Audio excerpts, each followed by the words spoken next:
Sepulang dari menjalankan ibadah haji, usai sujud syukur di Masjid Agung Semarang Kauman dan silaturahmi dengan para tokoh masyarakat, kiai serta masyayikh di Kauman Semarang.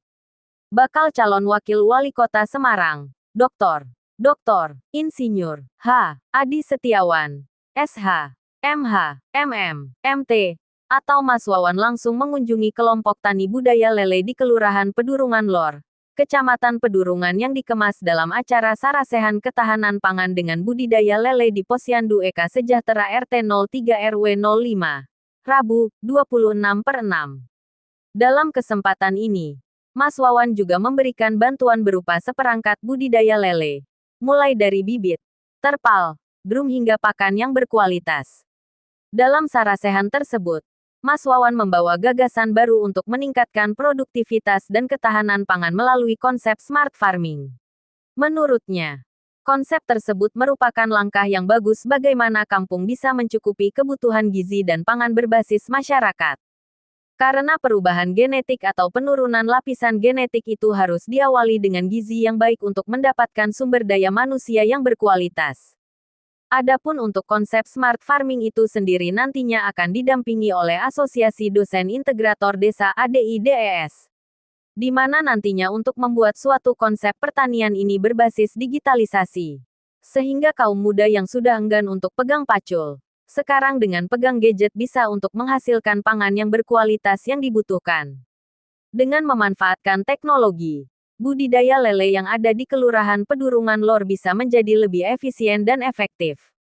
Konsep smart farming juga menawarkan berbagai keunggulan seperti pemantauan kualitas air secara real-time, otomatisasi pemberian pakan, hingga analisis data untuk memaksimalkan panen. Dengan smart farming ini kita bisa memastikan ketahanan pangan yang lebih baik dan berkelanjutan. Tidak hanya itu, pihaknya juga sudah melakukan percobaan dan praktek di beberapa lahan demplot yang berada di lahan yang terbatas. Sehingga diharapkan nantinya konsep smart farming yang dilakukan bisa menghasilkan pusat pangan PUSPA. Jadi nantinya dalam smart farming tersebut terdapat beberapa yang dibudidayakan seperti budidaya tanaman sawi, bayam, dan kangkung. Kemudian nanti juga ada peternakan yang bisa memanfaatkan kotorannya menjadi pupuk organik.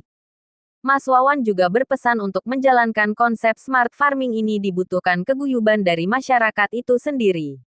Kemudian peran dari pemerintah juga sangat penting dalam pelaksanaan smart farming tersebut.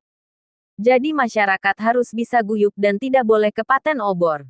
Dalam artian apa yang sudah dijalankan harus dikembangkan, jangan sampai berhenti di tengah jalan, jelasnya. Sementara itu, pendamping peternak lele Kelurahan Pedurungan Lor, Fadil Kirom menyebutkan pemikiran untuk memanfaatkan lahan yang sempit terutama di perkotaan dengan konsep smart farming sangat bagus. Sehingga nantinya bisa diaplikasikan di setiap sudut kota. Dan ini tentu saja jika benar-benar menjadi budaya ini adalah budaya luhur mengingat leluhur kita akan selalu memiliki kemandirian dari sisi pangan, tambahnya. Fadil juga mengatakan di Kelurahan Pedurungan Lor banyak yang mengembangkan peternakan lele. Dan di Pedurungan Lor termasuk masih banyak lahan yang lumayan luas. Kalau ini nanti bisa dijadikan kelompok bisa saling belajar antar kelompok di Pedurungan Lor.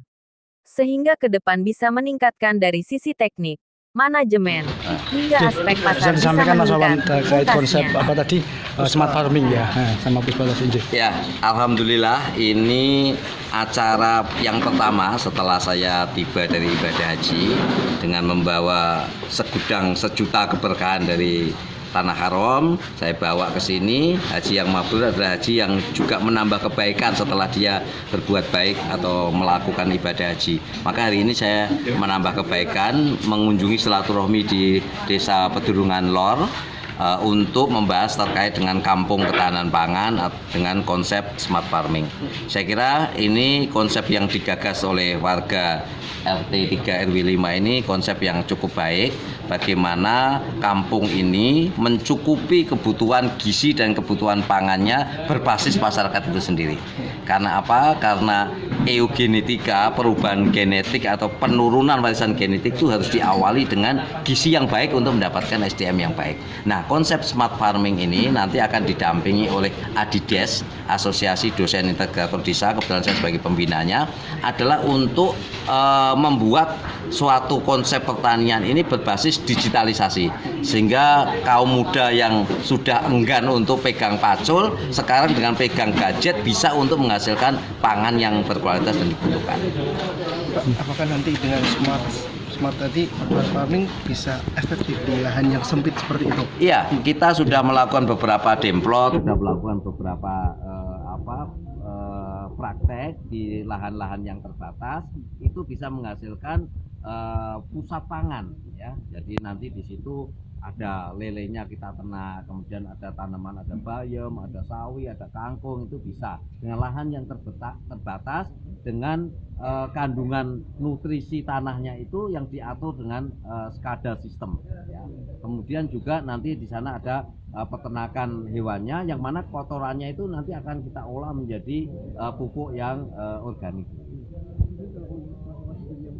Harus diperhatikan untuk bisa efektif farming ini. Ya, yang pertama adalah tentu keguyuban daripada masyarakat itu sendiri.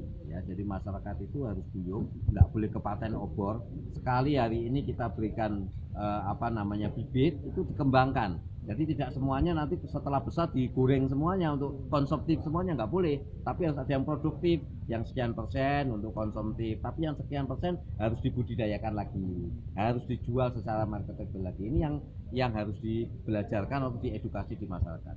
Kemudian yang kedua tentu adalah peran daripada pemerintah.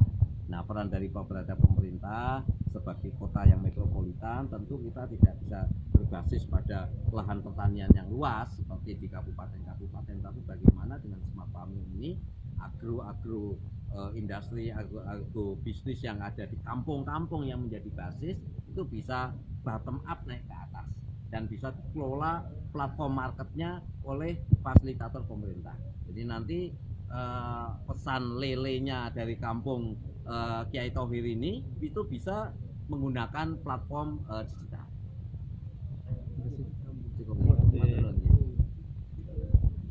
Pak Sawan, kemudian program ini kalau di RT ini gitu, ini seperti apa, sejauh apa semua? Ya. Pertama, mengingat hari ini tidak hanya di Indonesia ya, tapi di dunia juga semua orang bicara soal ketahanan pangan, dan memang itu kebutuhan pokok manusia.